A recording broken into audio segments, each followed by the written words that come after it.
check out ESPN Film's newly released 30 for 30 podcasts. From the producers of our award-winning documentary series, this is an amazing collection of sports stories you need to hear to believe. Speaking of amazing, Delta Airlines and the Fly Delta app make your travel experience amazingly easy with real-time bag tracking, e-boarding, and passport scanning during check-in.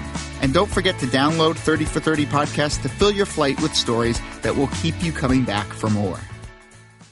This is the Dan Le Batard Show with the Stugotz podcast. I'm finding myself offended by what it is that the league has done in a time, the National Football League, in a time of catastrophe. The Miami Dolphins, Tampa Bay Bucks were supposed to play this week, and a hurricane is headed to South Florida. I've never seen South Florida this scared. It's a zombie apocalypse out, people fighting over supplies, people evacuating, streets are crazy. It is a state of emergency in Florida because of Hurricane Irma. It's still 4 or 5 days out, I guess they're saying, and you're right. Like, you go to a gas station anywhere down here in South Florida, and people are yelling at each other. People are getting in fights. South Florida is usually a place, and the Key West especially, where we shrug off these things. Big hurricane, big deal. I slept through Hurricane Andrew, which did real devastation here in South Florida. I've never been scared of a hurricane before. This is the first time that, and I don't know whether it's Houston and all those pictures on my screen or what is happening in my surroundings. Regardless, it is a scary time in South Florida. And in the midst of that, the NFL has decided to cancel the game. And in so doing, they have, because Tampa and Miami had the same bye week in week 11, Miami is now going to go 7 straight weeks without a home game. And on top of that, they are going to play their season, and the Tampa Bay Bucks are going to play their season without a bye. And the reason this is offensive to me is if you actually care about the health of your players, you can't go 16 straight weeks without a bye. The bye is your admission that this is unhealthy. We need to give some guys some rest. The math suggests that when you have more rest, that you play better, that your team's record is better. Teams coming off a bye week have a better record. And so what you have in the NFL is basically what I believe to be a need for 5, 6, 7 byes. And I want to ask Adam Schefter why the football season can't go till March. Right. If to put priority first, safety, when we know that these guys getting rest helps their body. Instead, we go the other way with greed. Whatever the players get in terms of health, with the bye week, they take away with these Thursday night games where they're asking them greedily to play inadequate football that is unhealthier than regular football on 3 or 4 days rest. You got me thinking here, man, because take the hurricane out of it, take the weather out of it.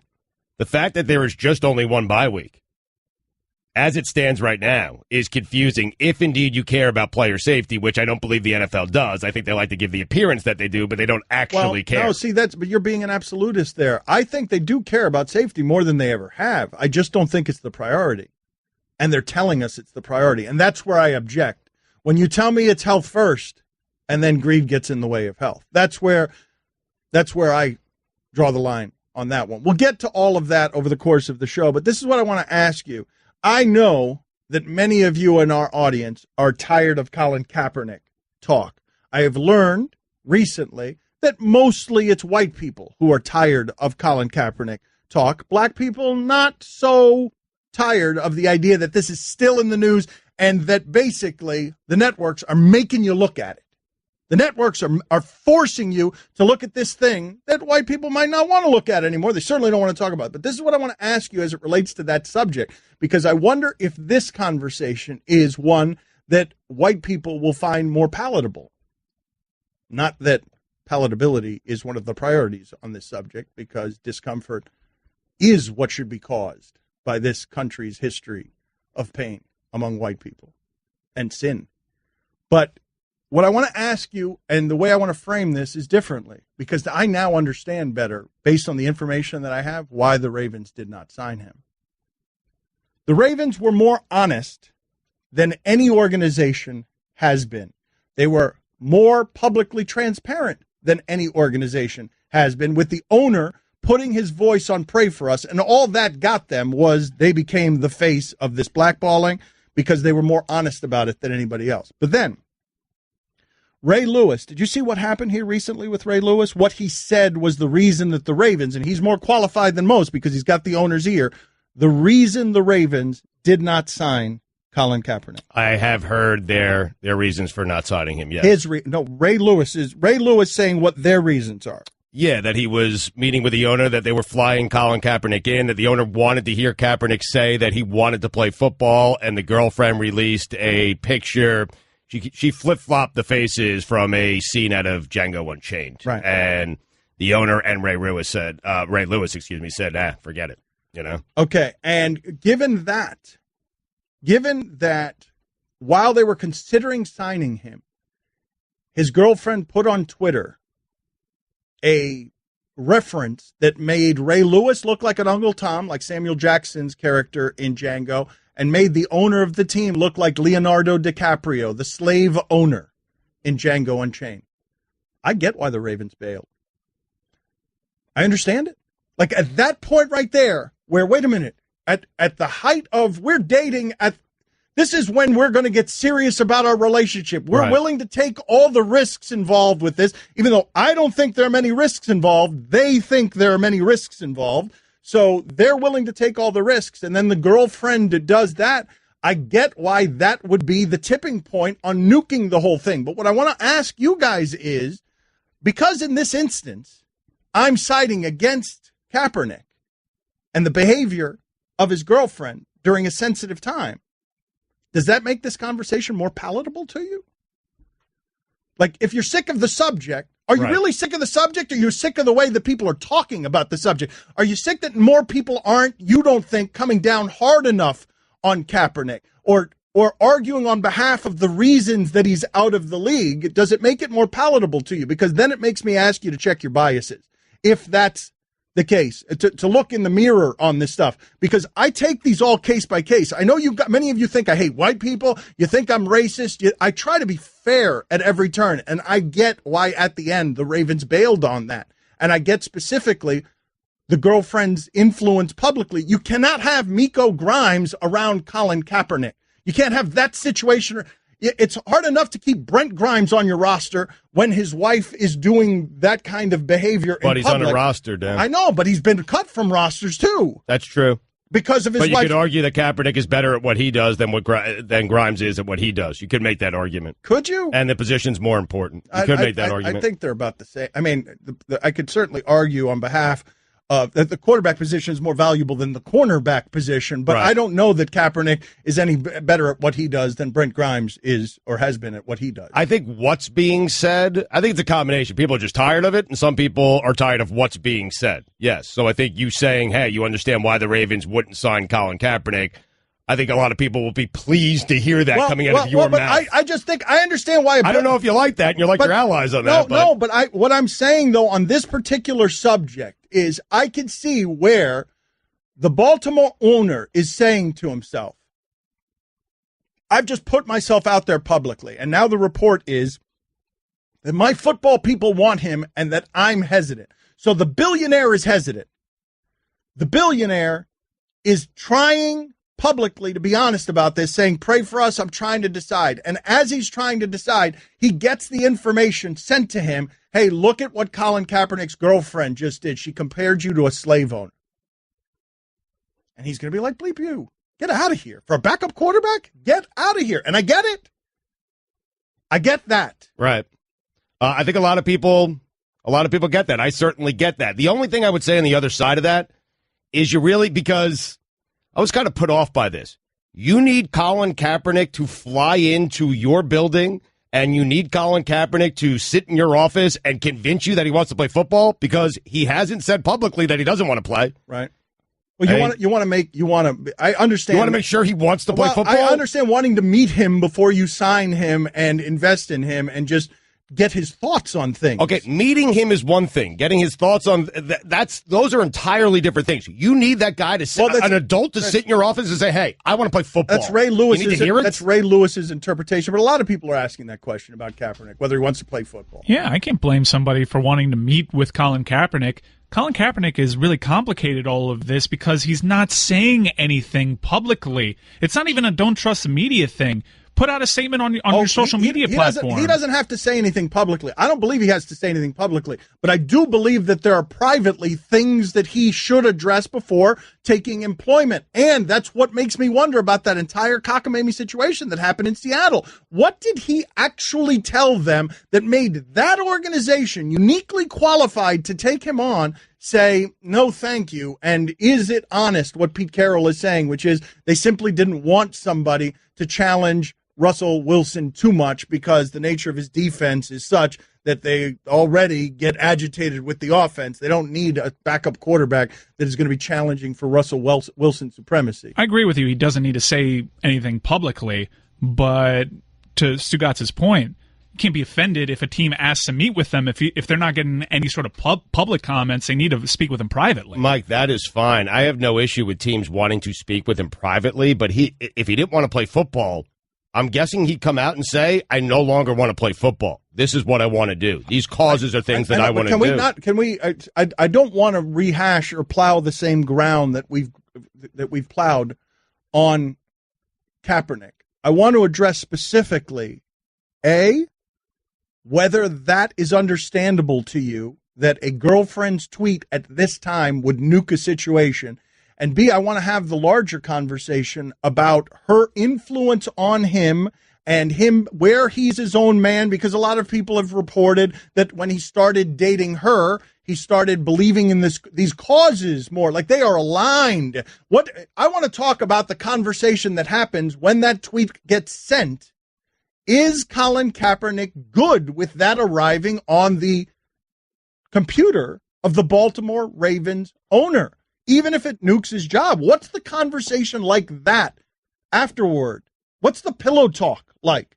I want to know. I want to explore some of that, and I think there's ground there without plowing the same ground that we normally plow. Dan Le Batard. The Dolphins drafted Tunsil, played him at guard, let go of Brandon Albert, who was bought to replace Chris Long, who was taken with the number one. Up, damn it. Jake Long. Damn it. It's all right, man. Cost me $1. Stugotz. That's pretty egregious. I don't know. Should have just It's his brother. Well, how is that egregious? That's super egregious because they are not related. Wow. That's a $5 fine right there, okay. right out of the gates. Chris Long? You confused Chris Long and with Howie, the offensive lineman from Chicago. That's actually his brother. So the correction made it worse. I should have just shut up. This is the Dan Le Batard Show with the Stugotz on ESPN Radio. Number of things going on inside and outside the world of sports. The Red Sox are cheating with their Apple devices. But it's only considered cheating because they're using the Apple devices. Otherwise, it's fine. That's right. You can steal signs, but just don't do it with your Apple Watches. The Red Sox and Yankees are having that back and forth. Stugotz is negotiating feverishly via text to book his Sunday show. What am I allowed to say there without betraying any confidences about what you were doing during the break? Smoke break with Mikey C. Do you not remember what it is that we were talking about? I do. I'm just not certain if we should be talking about it. That's all. Okay, well, never mind. I'm now talking about it. This is not your fault. You didn't do anything wrong. Everything that happens from now on is my fault and my fault only. Stugotz has recused himself from this situation. Perhaps you heard last week that Ryan Russillo got into a little bit of trouble, and I thought it was on-brand trouble. I was jealous of his trouble. I think I would like to be suspended for that. For that specifically, I think I want to be suspended because I think it's funny and it would be on brand, but you got to be corporate, you got to be careful. And so he has got to be apologetic about these things. And Stugotz is trying to convince Russillo. Russillo talked about everything that happened with him. He was suspended for 2 weeks. What happened? Or he can sincerely feel the way that he felt yesterday while addressing it. That's also an option, I guess. What happened? Not just necessarily being corporate. I told him he did a very good job. I'm not blaming him for being corporate. I'm just wishing for him that he could see the funny in it. I'm not saying he's done anything. You're surrounded by people. And look, man, public shame is terrible, and you don't want executives deciding your fate with public shame. I simply sent him a text that said, well said, well done. He wrote back, thank you. And I wrote back. Don't give out his whole text exchange. It's okay. This is the part where you want to kind of take off from here. I said to him, when can you start mocking yourself, or when can we start mocking you? And so, anyways, Stugotz was trying to see if Russillo would come on his Sunday show and, do a Mikey C smoke break. There's a producer. He's got a segment. Mikey C goes and does a smoke break. And that would be a good place for Russillo to have his confessional. Yes. But I'm just saying, in terms of crimes, this is not something that would be the spot. It's buried on a Sunday morning out by a dumpster on the Bristol campus. Or his own show. That's a big exclusive. Or his own show. Yeah. Like, Russillo can say what he wants on his own show. But larger than that, though, which I think, because always an angle. The internet ran wild with this, and ESPN didn't say much of anything about it. We weren't allowed to talk about it, which annoyed me, even though it's a kind of stance that will favor me someday when inevitably I get in this kind of trouble. And the people on ESPN radio are not allowed to talk about it because the network is protecting me. I believe that the network should cover itself the way that it covers athletes. You would want the network to cover it if it happened to you, well, right? Well, don't get carried away. I look, man, I'd have a degree of shame about it. Right. If you don't know what we're talking about, it was just a drunk night waking up in the wrong apartment. Not wearing much clothes. And if those were the details on me, dynamite! Batard. Dice Clay was the biggest comedian in America at one point, selling out arenas. And he is god awful. Stugotz. Little Miss Muffet. Yeah, that's right. What's in the bowl? Funny. You remember the smoking of the cigarette? Smoking of the cigarette. Little Miss Muffet. Cigarette behind my head. Yeah. It doesn't age well. This is the Dan Le Batard Show with the Stugotz on ESPN Radio. Mike, can you help me because you've got some corporate interests here? Can you help me on what the poll question should be? Drunken, naked, harmless arrest for Dan. Good for reputation or bad for reputation? How can we phrase the poll? That's fine. Just keep it for Dan. Okay, good. We're speaking just hypothetically. Okay, here. Drunk, naked, harmless. Put harmless in there because I don't want people to think that I'm involved in a sex crime. Yes, harmless. Drunk, naked, harmless arrest for Dan. What's the question? Good for reputation or bad for reputation? On brand, off brand? Put it on the poll at Le Batard Show. Do you need to ask that question as it pertains to me? Is it good for you? Is it good for you? Who would it be better for? Okay, ask that as a subsequent question. Who would it be better for as a career move? Stugotz or Dan? Is anyone claiming malpractice on the Andrew Luck situation? We have not seen, I don't remember seeing a quarterback of this caliber admitting that he was hurt last season, his play hurting because of his injury. They didn't handle it then. They kept him out there. They finally handled it. He has the surgery, and he's still not ready for the season. They're going out to Los Angeles. Who's their backup quarterback? I don't even know. Scott Tolzien. But they did just trade for Jacoby Brissett, the third-string Patriots quarterback, and Pagano's press conferences were actually interesting in regards to that situation, saying that they got to have Brissett play, so maybe a short leash on Tolzien. Okay, so maybe Brissett will get in there on Sunday. And, of course, for the Patriots, Philip Dorsett will have 3 touchdowns, all of them longer than 70 yards for the Patriots. In one game, you're saying, right? Yes. First half. Maybe a half, right. But does that not feel wrong to you? Like that somebody botched the medical aspect of it? Now, obviously, I have no details. I'm just a gas bag on the radio. I'm not a doctor. I just don't have a lot of precedent that I could remember for a star of that caliber missing parts of the previous season, playing injured, getting the surgery, having the whole offseason to recover, and then still not being ready to even practice come week 1. Well, we have 2 of those situations this season, even though Newton is further along than Andrew Luck. His situation is kind of similar. Yeah, it's the same. It didn't make much sense. He just might be ready a little bit quicker than Luck. It was 2 teams that were going nowhere, were playing their most valuable commodity in a desperation because, coaches are self-involved, general managers. They have the priority is how do I keep my job? Right. And that's problematic. Do you realize what a competitive advantage Bill Belichick has through his body of work, that his thought process is never, when making a decision, how do I keep my job? Right. Never, any decision. Never has to worry about There is no decision that Bill Belichick is making that's like, how do I keep my job? And once that is a contaminant, a pollutant in your leadership, right, where a guy has to take care of himself and is looking at best interests in the short term versus the franchise's long term, that's how you arrive. And Pagano is hanging by a thread. He's always coaching for his job. Right, but, always. But so what do you do in that situation? You better get luck out there, because my job's not going to be linked to Tolzien. I'm not going to have my job future shackled to this guy. I got to win games. Andrew Luck gives me the best chance to win football games. I'm doing this selfishly. I'm not thinking of the organization. The long term. You know what? With this organization. Now that you've made me think about it, it might be as much executive malpractice as it is medical malpractice. Because this is what happens when, like, they just come off a Super Bowl season and their GM ended up getting fired. Right. Carolina's GM ended up getting fired. When people are making decisions for their jobs, that's how Cam Newton and Andrew Luck end up playing for loser teams that aren't close through injury in ways that affect your following season. Was Rivera at the time coaching for his job? I'm not talking about Rivera. I'm talking about their general manager, who was then fired. Okay, right. I'm talking, these decisions get made as an organization, owners involved. Once you're talking about the quarterback position, doctors, owners, everybody's involved. But something happened there with Cam Newton and Andrew Luck. For both of them for Andrew Luck to not be ready at all for week one, and for Cam Newton to be ahead of his schedule but still not on schedule, like those valuable pieces don't normally get botched.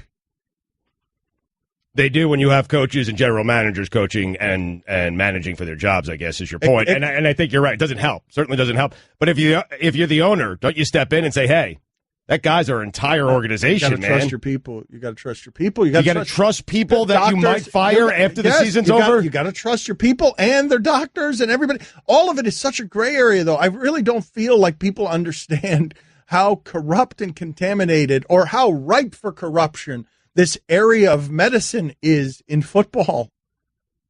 I mean, it's just crazy. The idea that you're taking all these painkillers to mute your body's screaming. Your body is screaming because it's telling you that something's wrong, and then you're having surgeries right and left, and you can't expect the owner and the coach and the general manager to care for the human being as something other than the commodity that helps make them better at their own jobs. And once that's in play, you've got a competitive disadvantage against Bill Belichick, who doesn't fear for his job, and furthermore will trade Wes Welker in his 100-catch prime because he does not give a bleep. And that he'll upset his quarterback. He doesn't care. Bill Belichick doesn't care if he's bothering Tom Brady. He does not care about who he's bothering. At this point, he's earned everyone's trust. But what a great luxury! Like no one's questioning him. To be able to do your job fearlessly. Yes. Well, and on top of that, though, and this is an extra benefit, if he's got any such concerns about Tom Brady, he's the only guy in the league with a backup you fear. That's a good point. I think Brady came out and said he feels bad for Jimmy Garoppolo. Feels bad for him. I think he really feels bad for him because Jimmy's waiting around to play quarterback, and the Patriots haven't traded him, and it looks like the Patriots can keep him around for a couple of years. Do you really think Brady feels bad for him? Yes. Really? Mm-hmm. Yeah, but not so bad that he wants him to have his job. Right. He just feels bad for him. This is how he feels bad for him. Oh, he felt so bad, he'd retire. No, that's Stugotz. That's the only way to feel bad for him is really. I mean, those are my choices. Don't sell me on the fact that you feel bad for Jimmy Garoppolo, please. Yeah, I don't think he feels badly at all for Jimmy Garoppolo. At all. Feels bad for him. Jimmy Garoppolo could be a starter in this league playing and getting stardom, and that's the part that he feels bad about, that Tom Brady is locking Jimmy Garoppolo up in a place where he simply cannot play, and Jimmy Garoppolo, by virtue of being in the film room with him and all these meeting rooms, is probably his friend, and so he probably feels bad about that. And I wonder if this is the better question to me, because he feels bad, just not so bad that he's willing to retire and give up his job, which is a stupid request for you to be making on his behalf. It's a stupid thing for him to say. But no, I feel like it's just one of those things you say because you feel like you have to say it. All right, well, let me ask you this question. If it was within Tom Brady's power, would he trade his friend Jimmy Garoppolo? Yes or no? If he had the power, and we know that Tom Brady's subservient. He is not LeBron James. He is not a power hunger guy. He will bow to authority. But let's say Tom Brady had his druthers here and could help out his friend. Yes or no? He trades Jimmy Garoppolo if he had the power to help his friend that way and get him to play. I'd say no. Because he has a better friend, and his name is Bob Kraft. And he's worried about if, in the event he goes down with an injury, Bob Kraft has a very good quarterback to come in and fill in for Tom Brady. But, Stugotz, you trade Garoppolo, you're going to get a lot of good pieces, too. Like, Garoppolo at this point isn't Garoppolo the most coveted quarterback anywhere in the sport who might actually be available? Yes, and I think the fact that he's still there, that's Bill Belichick telling you, this is the guy that's going to replace Tom Brady eventually. I know, but that's not what I'm asking you. I'm asking you if Tom Brady had the power to trade him. And you already said no, but I think that he might. I think you're discounting the idea of that people can be friends and root for each other and have self-interest, and all of those things conflict. And I give you an example around here. You're my friend. Right. If a better opportunity became available for you that would make you happier than this opportunity, I would want to make that happen for you, even though it would harm our show and me. I would want to make that happen for my friend and partner of 14 years. I think you're underestimating the relationship that Brady and Garoppolo probably have. That's very nice of you, by the way. But I also think you're underestimating how much Brady cares about the guy who owns that team and the guy who coaches that team. And he knows that Jimmy being there gives them some insurance, gives them some peace of mind in the event that he gets injured. Like, he loves Bob Kraft, man. He's better friends with Bob Kraft than he is with Jimmy Graps. Okay. I think. Okay. Like, do you really think? I just think it's the right thing to say. Like, you think privately when him and Giselle are having dinner at home and Giselle says, "Oh, do you feel bad for Jimmy?" And Tom's like, "Yeah, I do." And Giselle probably laughs at him. Oh, you think? Like, no, you don't. Tommy. Well, I think Tommy, you don't feel bad. Something that's in play here is that I believe the best in people and you believe the worst in people. And one of the reasons you believe the worst in people is because everyone who is a thief thinks that everyone else is a thief. Thank God this is over. Buying it. That's all I'm saying, man. You have to call me a thief over it. No, I'm just saying that you're not buying it because you're largely motivated by self-interest. So you can't imagine. I cannot. Yes. Dan Le Batard. Let's go. I'm tired of this. All the three of them bashing Pat Riley. I mean, LeBron James hadn't won a single thing until Pat Riley was running the organization that he played for. Stugotz. And then Pat Riley was running the organization that he played for. And what happened? 4 straight final appearances, 2 NBA championships, should have been a 3rd NBA championship, but LeBron was terrified to post up J.J. Barea in that first season. Hey! And what did he do to Wade? Do you not know how a jack-in-the-box works? This is the Dan Le Batard Show with the Stugotz on ESPN Radio. So Michael Bennett of the Seattle Seahawks has decided that he wants to be a very public advocate. And when I say he's decided this, he's working on stuff with filmmakers. He's working on a book with Dave Zirin specifically about making white people uncomfortable. Michael Bennett is going to take this publicly with his voice even further than Colin Kaepernick has taken this, while continuing to make money and stay in the league and do his job. And he has written this on Twitter. Michael Bennett, the Seattle Seahawks defensive lineman. Dear World, on Saturday, August 16th, I was in Las Vegas to attend the Mayweather-McGregor fight on my day off. After the fight, while heading back to my hotel, several hundred people heard what sounded like gunshots. Like many of the people in the area, I ran away from the sound looking for safety. Las Vegas police officers singled me out and pointed their guns at me for doing nothing more than simply being a black man in the wrong place at the wrong time. A police officer ordered me to get on the ground. As I laid on the ground, complying with his commands to not move, he placed his gun near my head and warned me that if I moved, he would blow my bleeping head off. Terrified and confused by what was taking place, a second officer came over and forcefully jammed his knee into my back, making it difficult for me to breathe. Then they cinched the handcuffs on my wrists so tight that my fingers went numb.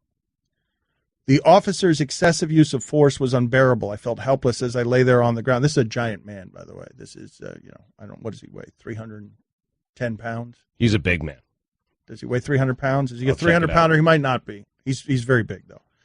I keep asking the officer, what did I do? And reminding them, oh, no, excuse me, I skipped ahead. The officer's excessive use of force was unbearable. I felt helpless as I lay there on the ground, handcuffed, facing the real-life threat of being killed. All I could think of was I'm going to die for no other reason than I am black and my skin color is somehow a threat. My life flashed before my eyes as I thought of my girls. Would I ever play with them again, or watch them have kids, or be able to kiss my wife again and tell her that I love her? I kept asking the officers what did I do and reminding them that I had rights they were duty-bound to respect. The officers ignored my pleas and instead told me to shut up and then took me to the back of a nearby police car where I sat for what felt like an eternity until they apparently realized I was not a thug, common criminal, or ordinary black man, but Michael Bennett, a famous professional football player. After confirming my identity, I was ultimately released without any legitimate justification for the officers' abusive conduct. I was always held a strong conviction that protesting or standing up for justice is just simply the right thing to do. This fact is unequivocally, without question, why before every game I sit during the national anthem, because equality doesn't live in this country, and no matter how much money you make, what job title you have, or how much you give, when you are seen as a N-word, you will be treated that way. The system failed me. I can only imagine what Eric Garner, Michael Brown, Trayvon Martin, Tamir Rice, and Charlena Lyles felt. I have retained Oakland civil rights attorney John Burns to investigate and explore all my legal options, including filing a civil rights lawsuit for the violation of my constitutional rights. Sincerely, Michael Bennett. What do you think of that, Stugotz? He's 275 pounds. That seemed to be a big sticking point for you. The exact weight. I made him 50 pounds heavier than he actually was? Yeah, he's 275. So that's where you feel safest discussing this matter, by saying well, you asked, and I just wanted to give you the proper information, and I'm just letting you know he's 275 pounds. Okay, but you seem to be fixed on that. You lost track of where you were in the story, and I was just giving you the info that you were asking for, clamoring for, actually. Okay, thank you. How grateful are you that this segment only has 25 seconds left in it? Pretty grateful. Okay.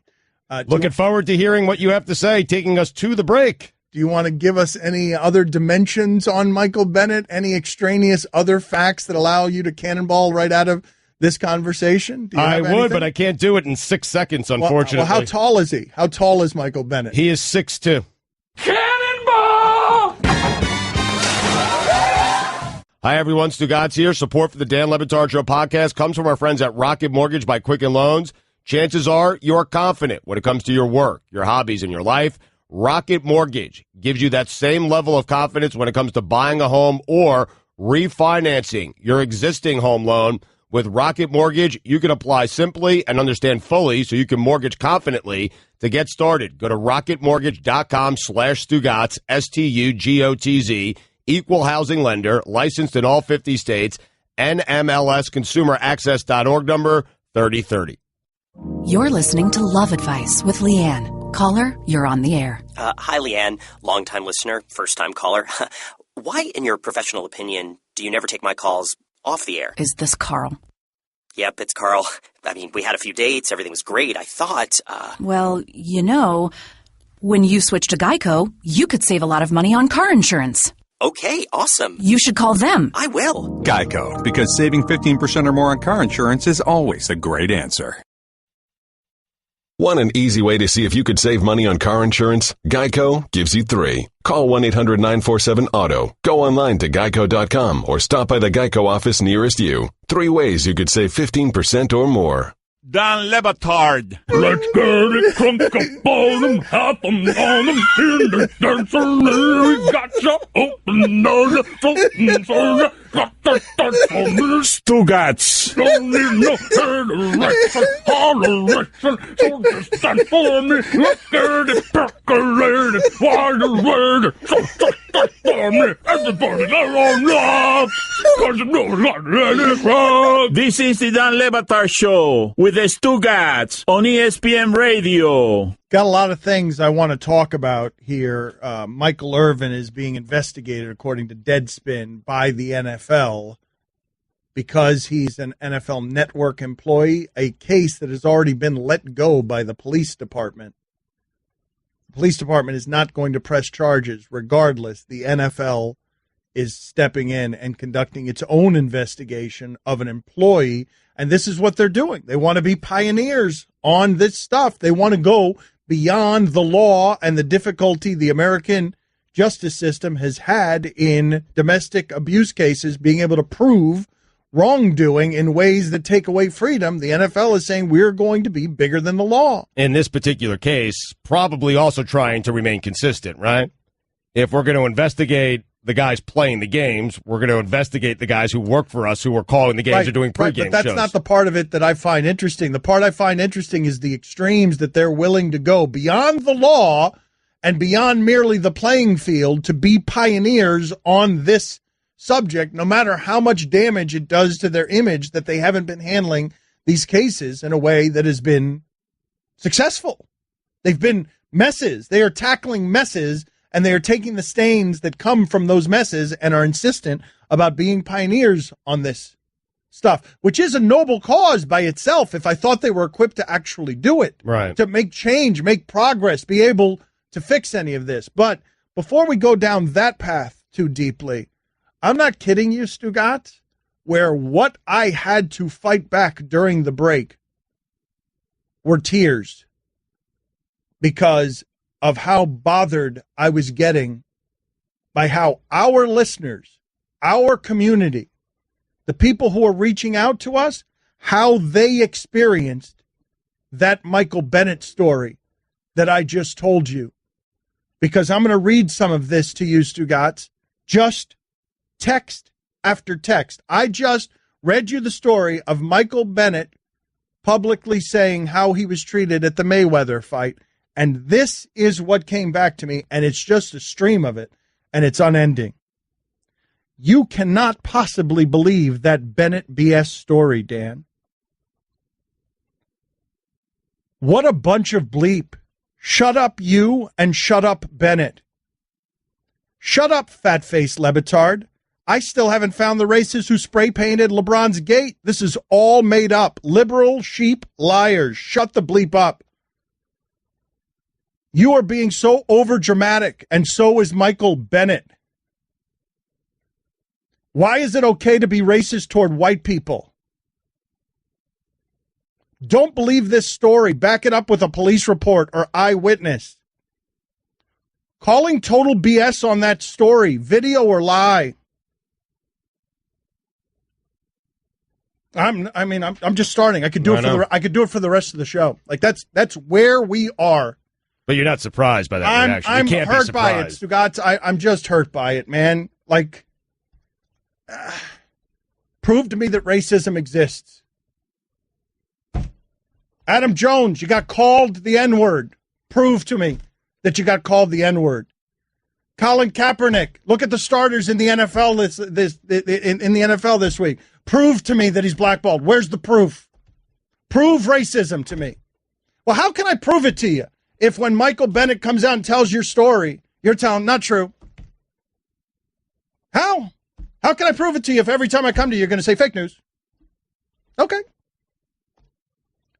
But what's disturbing about it to me, Stugotz, isn't just that it exists. These are the people listening to us. These are the people who want to be a part of this community. They want to be a part of what we're doing, and they're texting us their thoughts. Like, I don't know if the Michael Bennett story is true, but man, for him to lie about that in this climate, right? Like he'd do a substantive amount of damage, and he's an activist who knows what he's doing with these things. He'd do a substantive amount of damage if he were lying about these things. And none of you would want this. This is the part that hurts the most about this. That if it were you on the end of those handcuffs, man, that's not what you'd want to be met with. It's just, if it was you who had been treated unfairly, who comes home after work and tells your wife or your kids or your parents about how you were treated unfairly, you would not want their response to be prove it. What's an acceptable response? What if someone via text said, hey, Dan, Do we know if any white people were arrested on that same night? It seemed pretty chaotic. There was a lot going on. There were gunshots in Las Vegas. Do we know if any white people were arrested or responsible? I'm just asking you. No, but Stugotz, I'm sure that this didn't just happen to Michael Bennett, but I understand how Michael Bennett arrives that it happened to him because he's big and black. I'm sure it happened to others as well, but big and black is going to be the most threatening. Like that's what we're dealing with. In terms of why it is that black people feel threatened by police, it's because police feel threatened by big black people more than they do the average person. Like, that's where we are. So if both sides feel threatened, how much reason do you think is going to get through? And, like, I just get it. I just don't understand why you wouldn't listen to that Michael Bennett story and just listen. Like, why would your instinct be, listen and be like, wow, that's awful. No, you don't even have to hurt. If you don't want to hurt or you don't want to be empathetic, that's fine. But that's not the reaction I'm getting. The reaction I'm getting by text is, no, let's fight about this. It's not true. And that's not the reaction, is what I'm saying. I'd prefer indifference. Oh, it's a ridiculous reaction. I'd prefer indifference. That'd be better. Indifference would be better than that. And I mean, look, man, the reaction was too strong. Man, who hurt you? Who hurt you? Because I know who hurt black people. It was white people. Who hurt you? That you would hear that story and just everything. You think a 275-pound man who does that for a living and feels helpless, you think he's being sensitive and overly dramatic? Michael Bennett strikes you as sensitive and overly dramatic. Really? It's because you don't know what it's like to be on the end of those handcuffs for no reason. You don't. Because if you did, there's no way that you respond to that Michael Bennett story by calling BS and wanting to fight me for reading the story to you. Payday, payday, it is payday. It's just dispiriting, man. It's just dispiriting. I know it is. Like, you don't have to agree with me. Well, I think a lot of people just don't want to believe that this is still happening. Well, but that's at least in part why it keeps happening, Stugotz. Because this would have no support if it was happening to you. To the person on the end of my voice. Right. It would have no support from you if it happened to you. And I know the police job is a tough job. And I know in moments of chaos as things are being fired, like, the instinct is not to be peaceful and rational. It's get everyone on the ground and don't worry about polite. Polite doesn't matter there. Being delicate doesn't matter there. I get that it's a difficult job. I also get what Michael Bennett is saying, and I don't understand why you wouldn't get what Michael Bennett is saying in a way that makes you want to fight me and tell me to shut up and tell him to shut up. Just weird to me. Batard. Coughlin goes on to say that he would like to try and help Odell Beckham Jr. It's not your team anymore, Tom. Stugotz. All right, seriously. If you're Ben McAdoo, you do not want to hear that. Get your beak out of my business. That old, red, crusty beak. Like, who was Tom Coughlin to come in? I'd like to reach out to Odell Beckham Jr. You had your chance when you were the head coach of the Giants. Now you're not, okay? Move on, Tom. It's Ben's job now. You think Ben McAdoo wants Tom Coughlin's help? Honestly, do you think he does? Well, I'm going to let the audience... He took his job. You think he wants his help now? Thank you for asking me a question and then just continuing to steamroll. Sure. You're always there for me that way. This is the Dan Le Batard Show with the Stugotz on ESPN Radio. Get in touch with the show anytime. The 1-800-Flowers Twitter feed. Why don't you tell people what you just did to me? Right before the microphones went on... Yeah. Why don't you just tell people what you just did to me? You want the exact quote? Yes. Well, not just the quote, but read the text. Read the text that came in berating me that you read out loud to me. Right. And then what you followed it with before giggling and starting your read. Can someone tell me when Dan is done blaming white people for bleeping everything so I can tune back in? I will tune back in. Just let me know when he's done blaming white people for everything. And so Stugotz, through a giggle snort, just said, man, white people really hate you, Dan, and then just started reading. Like, the timing was impeccable. I mean, white people don't like you, dude. Dude, that's right. He did. He said, dude, I forgot. Yes. All right. I mean, that you realize that, right? Yeah. White people don't like you. I mean, not all of them. Some of them. Most of them. No, I mean, some of them don't like me. I get that. I love you, man. Go ahead, continue your read. All right, get in touch with the show anytime to the 1-800-Flowers Twitter feed at Le Batard Show at Stugotz790. Dan, it's time for Straight Talk. It is brought to you by Straight Talk Wireless. Best phones, best networks, no contracts. I get the frustration of white people. I get it. I read you that Michael Bennett story, in which he tweets out the word equality and then tells you his story of what happened to him at the Mayweather fight, where he feels like he was roughed up for no good reason other than he was big and black. And we're going to talk about it some more this segment. We are? Yes, we are. Because I know, Mike, should I let it go? Should I let it go? I know you guys, I'm losing some of the shipping container. Roy's right here with me. I'm trying to stay engaged, man. I really am. I'm doing my best. Well, I know a lot of people out there are saying what you were saying during the break, which is that they're writing in saying, man, white people are feeling like we're not all bad. We're not all bad. Stop it. We're not all bad. And I'm just like looking at you and saying, while you're yelling at me, we're not all bad. Welcome to the world of black people. We're not all bad. Stop shooting us. We're not all bad. And now white people are, we're not all bad. Okay. Good talk. Going to get a lot accomplished that way. I know you're not all bad. I'm not even blaming white people for anything. Right. Although racism is kind of on them. Right. Well, this one guy feels like you are blaming white people for everything. Okay. Well, that happens a lot. And I don't want to get stuck in the mud here. So let's move the subject on to lighter things, so to speak.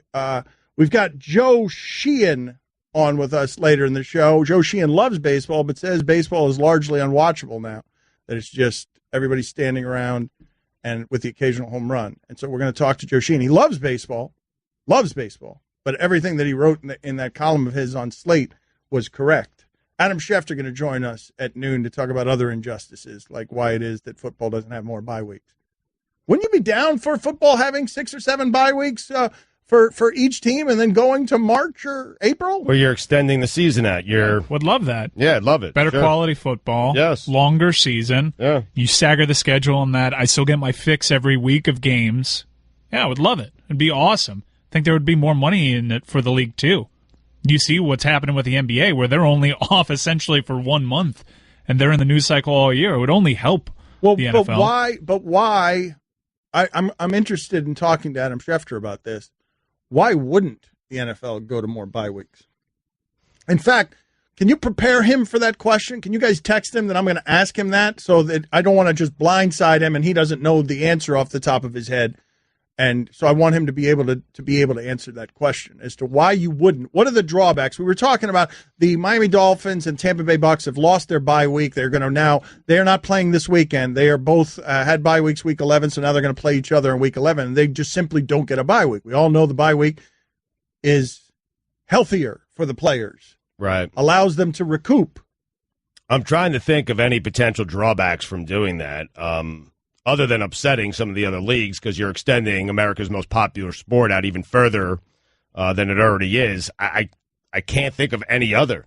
Like, I can't think of a single drawback from the NFL. I'm sure there are. Otherwise, they would. But you're getting better quality football, and your season is lasting longer. But it would make them a lot. It would make them a lot of money if their season is lasting longer. They'd have to pay people more, but they'd also be making more money. And it's from a PR standpoint, it's an actual thing that they would be doing that shows they actually care about player safety. No, but we have to be missing something here. There has to be a very simple reason that this has not happened. Because if you're talking about player safety and greed, they could make that happen. There has to be something we're missing. How much more would you have to pay them, though? You're paying them still for 16 games. I understand maybe additional practices, but that doesn't seem too difficult. Well, there are ways to do this. That's the other thing. With the number of people who get hurt in practice, my guess is that you could lessen the amount of training camp that they have and just give them more games and more bye weeks and just less practice.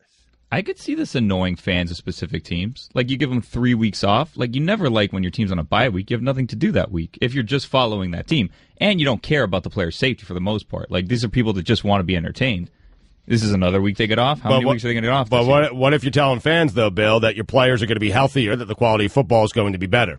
And you're going to get a longer season. Who doesn't want a longer football season? I do hate the bye week. Like, I understand what Bill is saying. No one likes the bye week. You don't like when your team's not playing. Yeah, you're giving them 4 or 5 weeks off a season. You're going to get annoyed with that. I know that you're going to get annoyed with that, but if your interest is player safety above all else, it's what they need to be doing. Because if you're giving them 1 week, you are conceding to us that this is something that their body needs occasionally, and you're conceding to us that you're not giving it to them enough. No, but this is from the perspective of a fan that doesn't care about player safety. They just want to be entertained, which is how a lot of people view it. Like, they separate player safety and my entertainment. Like, sports is just fun for me. I don't care what happens to people.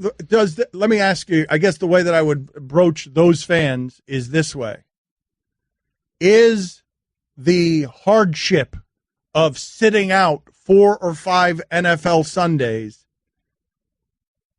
smaller than the benefit of having a football season that is now 2 months longer?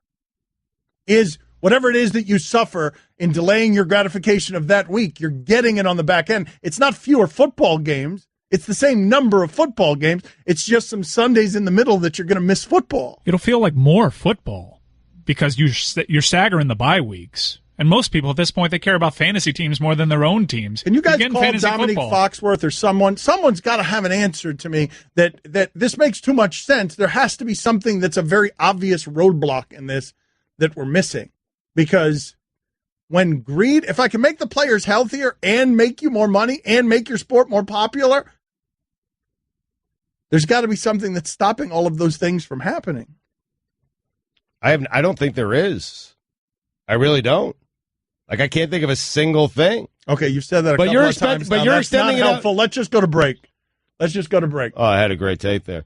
You did? When did you give it the 2 or 3 times that you said there's no answer to this? You got to stick around to hear where I'm taking the conversation, and you did it, and therefore you missed it. No, that was straight talk. You don't have anything. Well, I'm calling your bluff. No. Let's hear the great take now. It's less Sundays. It's less Sundays I have to spend with my wife and my kids.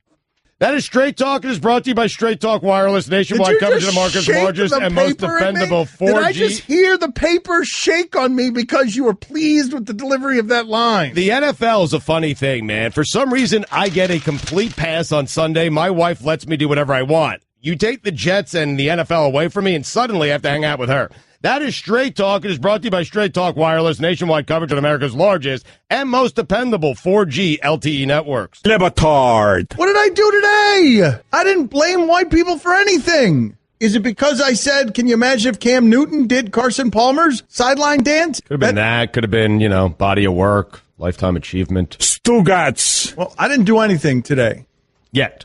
Give me time. I got 25 minutes. Mm-hmm. Before I could blame white people for something. This is the Dan Le Batard Show with the Stugotz on ESPN Radio. Man, I've got a lot on my plate right now, so just give me a second as I try to get through all of it, Stugotz. Okay, I'll give you all the time you need, man. Thank you, sir. Is it serious stuff? I'm going in and out, okay? Okay. Chris Mortensen just wrote the show, and he says that in the past 10 to 15 years, and let me stop here for a second, and we are really happy that Chris Mortensen is back and fighting on behalf of this network. We love that dude, and so we are blessed and grateful that Chris Mortensen has gotten better and is in football fighting shape again. So much love to Chris Mortensen. But he says over the last 10 or 15 years that they have talked in football about extending football through the NBA All-Star Weekend. So football would go... It's 2 more weeks. Through President's Day. Yeah, because the Super Bowl is the first weekend of February right now. President's Day is a day off, right? You would have your Super Bowl Monday? Yes. Get this done. Whoever's in charge, make this happen. All right, before we get into your take, continue with what Moore was saying. Sorry. You want Super Bowl Monday to be a national holiday. Right. Ahead of yourself a little bit. Correct. If not, then just put it on a Saturday night so we can recover on Sunday. Saturday. Yeah, Super Bowl Saturday. There is...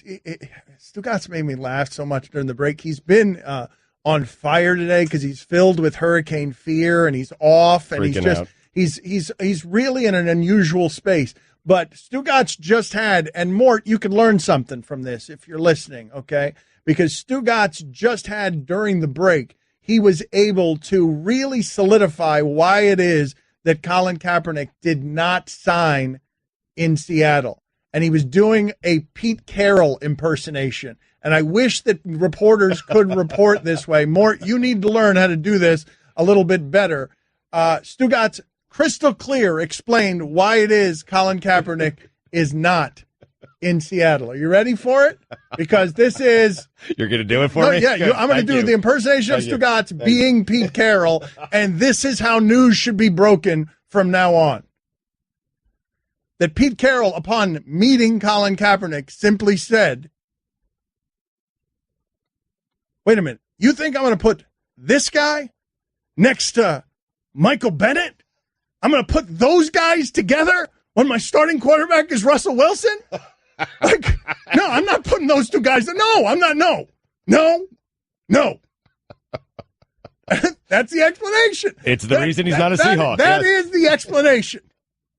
Roy is giving me an ovation here. Thank you, Roy. That is what happened. I'm not putting Michael Bennett next to... Because Colin Kaepernick has just retweeted what Michael Bennett... Colin Kaepernick isn't saying very much, but he just retweeted everything that's happening with Michael Bennett. Yes. And Pete Carroll's sitting there looking at it, and he's going, See?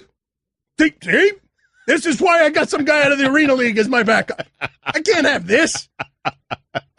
Now, if that guy gets hurt, Russell Wilson... Maybe I could have this. Yes. Maybe I'll come and be willing to take on whatever hardship comes from that. But Stugotz isn't always on fire. And I can't believe, man, you guys are so often on top of this. You know who noticed this, Mike? Stugotz is the one who noticed this. You guys usually will notice anything counterfeit that Stugotz does, anything insincere, anything inconsistent. But on this one, the sound we're about to play for you. See, Mike, how good is this sound? Is the sound good? Because Stugotz is the one who pointed this out. None of us heard it. It's pretty Stugotzian. All right. Well, Stugotz, let me give you no Might more. Set a record for Stugotz. All right. I think it's perfect, right? I mean, for me, it's perfect. All right. Well, I don't know how perfect it is, but let's listen to it because I did not notice this. I had Stugotz replaying it for me between Pete Carroll impersonations during the break where he was sort of, enough. Show him. Let's hear the great take now. It's less Sundays I have to spend with my wife and my kids. The NFL is a funny thing, man. For some reason, I get a complete pass on Sunday. My wife lets me do whatever I want. You take the Jets and the NFL away from me, and suddenly I have to hang out with her. Doesn't get any better than the Dan Le Batard Show on ESPN Radio. Stugotz here for Select Quote. Listen, the most important things in my life, my family, my wife, and my kids. That is startling. How you go from my family doesn't want me around to a live read where you say the most important thing in your life is my wife and my family. It was the next thing he said after saying that his wife doesn't want him around. That's amazing. Thank you. But I don't mean it as a compliment. Felt like one. It's good work by me. The Michael Bennett thing is getting some legs, and now the media is running with it. And I think if you're just joining us and don't know what we're talking about, Michael Bennett said that he was roughed up at the Mayweather fight on Twitter while calling for equality. He says he's going to get so he's legaled up already, and he gave the details of how it is that he felt while being handcuffed and roughed up by police. And he is saying that is happening because he is black and only because he's black. And so we will see where this heads. But like I told you, Michael Bennett is working on big stuff. And so I'm guessing that many of you who are already inclined to believe that he's making all of this up will now jump to the next place, which is he's trying to get attention to the cause, or he's doing things. He's working on documentaries and books. Like Michael Bennett wants to do the same stuff that Colin Kaepernick is doing. I know the authors and the people that he's working with on big projects where he wants to be a voice on race issues. So that'll be the next thing that people get armed with. The first thing, when we read the story initially, was a whole lot of people writing in, that didn't happen. That's a bull bleep story. That's not the way that happened. Prove it. Make it up. You're making it up. Give me some eyewitnesses. Then the next step will be, he's over dramatizing it and making it a civil case or making it a lawsuit because he wants to bring attention to his book. Or he wants to, his book is Things That Make White People Uncomfortable. I think that's the working title for the Dave Zirin book.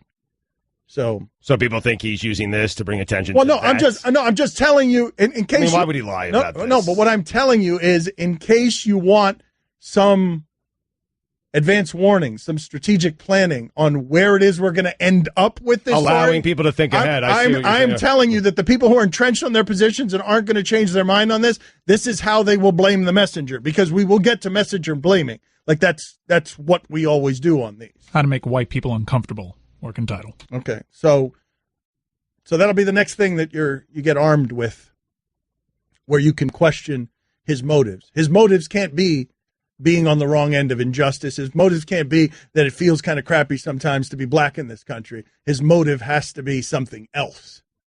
So it can't be pain. 275-pound man who would kick the butt of anyone listening to this. It can't be that he's in pain and doesn't like to feel helpless. It's got to be that there's an agenda of some sort. That is how you camouflage racism with Blame the Messenger 101.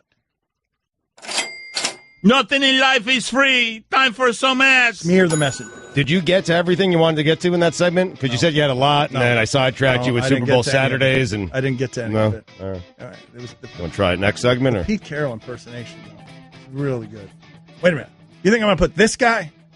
This guy? No. Mort, that guy's my quarterback? Mort, you need to start reporting like that. Your whole professional journalistic way of doing it, it's a dinosaur.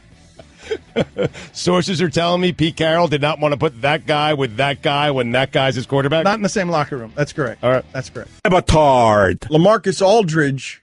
Awful. Stugotz. I mean. No, he's an embarrassment, man. He's bad. He's not a good player. I don't know what happened to him, because when he was in Portland, he was fantastic. He is not good, Dan. He cost them the game last night. Although they won the game. But had they lost, I'm telling you, it would have been on LaMarcus Aldridge. And the only reason it's not is because they won the game. And I'm still going to crush him even though they won. This is the Dan Le Batard Show with the Stugotz on ESPN Radio. A hurricane is approaching where it is that we broadcast. It is an emergency in the state of Florida, state of emergency. We will not have a show Thursday or Friday. We are being canceled, maybe not Monday either. Yeah, right now the plan is for no Monday show either. So that's because we are going to be asked to evacuate, it sounds like, around here very soon. So the storm that's approaching is the biggest they've ever seen in the Atlantic. So no grid of death. No grid of death. A silver lining. Nice. I was searching for George Michael costumes. I was looking for them in the middle as people panicked or looking for hurricane supplies. I'm looking for a shredded jeans and a leather jacket. You went to a costume store while people were going to Home Depot? Costume. I just sort of went shopping looking for George Michael. I've got to recreate George Michael for our grid of death, but it's canceled this week or postponed. We'll start it next week. The NFL has rescheduled football in South Florida for week 1, and the bucket follows suit. So a texter writes in here, I haven't listened to you guys in a month. I tune in today, and I have to listen to Dan blah, blah, blah about Michael Bennett. Time for another month off. So sick of all this. And I would just say to you what I've been saying on this subject before we move on to other things, which is if you are tired of hearing us or Colin Kaepernick or Michael Bennett talk about racial inequality, then imagine how they must feel. And how tired they must be about feeling racial inequality if you're tired of hearing us talk about it. Joe Sheehan's going to join us 12:30 Eastern to talk about why baseball is so boring and the shipping container filled with frightened refugees, filled with millennials. Millennials have no use for baseball. You guys are, every time we talk about baseball, you guys are talking about ways to change it, things to fix, put ball pits in the outfield. Water hazards in the outfield, make it a putt-putt course. No one seems to be listening. No one likes those ideas. No. Millennials just are done with the game as it stands. And we're even more done. Taking me out to the ball game makes no sense if you're trying to appeal to millennials. No sense. First of all, it's done during the 7th inning stretch.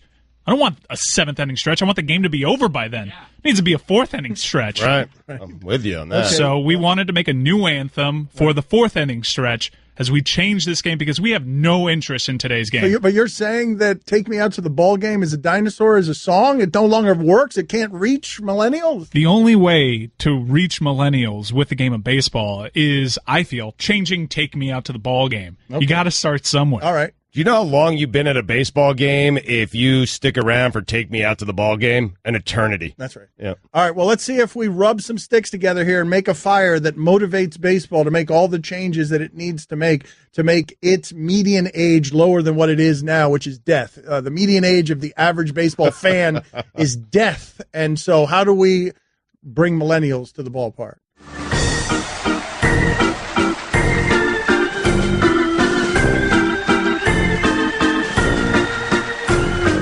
Drag me out to the snore game. 5 hours, I'll never get back.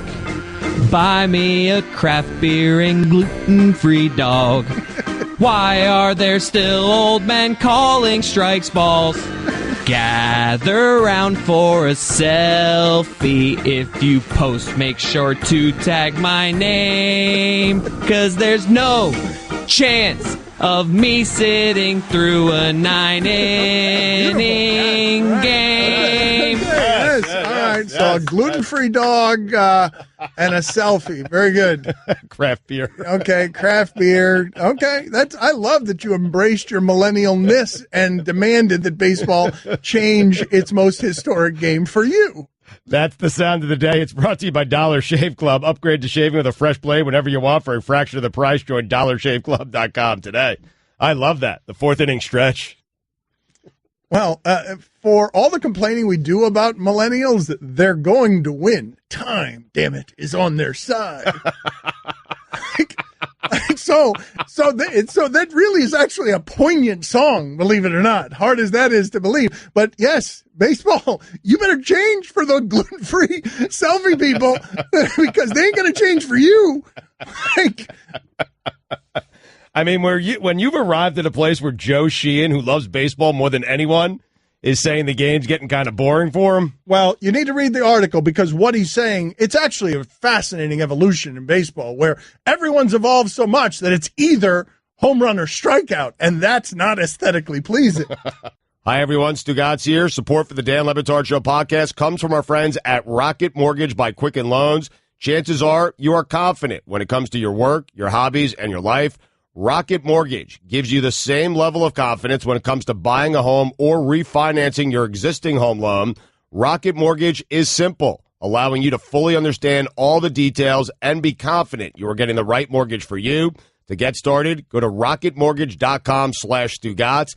That's rocketmortgage.com/Stugotz, STUGOTZ, equal housing lender, licensed in all 50 states, NMLS consumeraccess.org number 3030.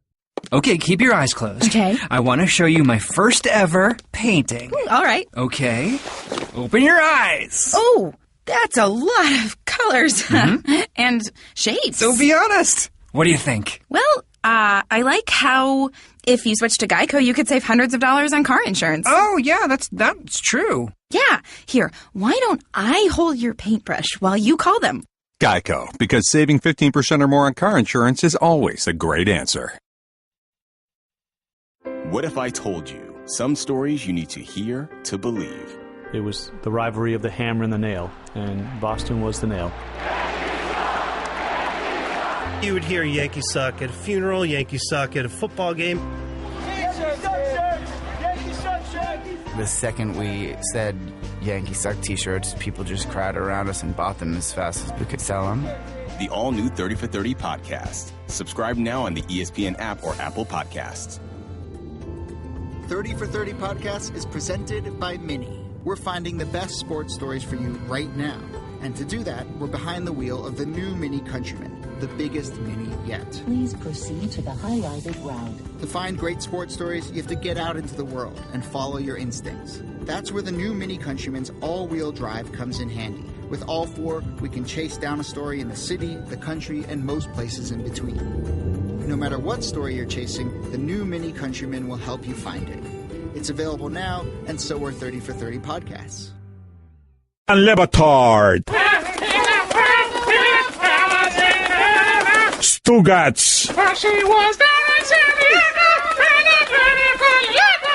This is the Dan Le Batard Show with the Stugotz on ESPN Radio. I have been proven wrong. I am wrong. This texter is right when he writes in, Dan, I completely disagree with you that millennials will outlive us. None of them have jobs, so they don't have health insurance. One bad flu season is going to knock out about half of them.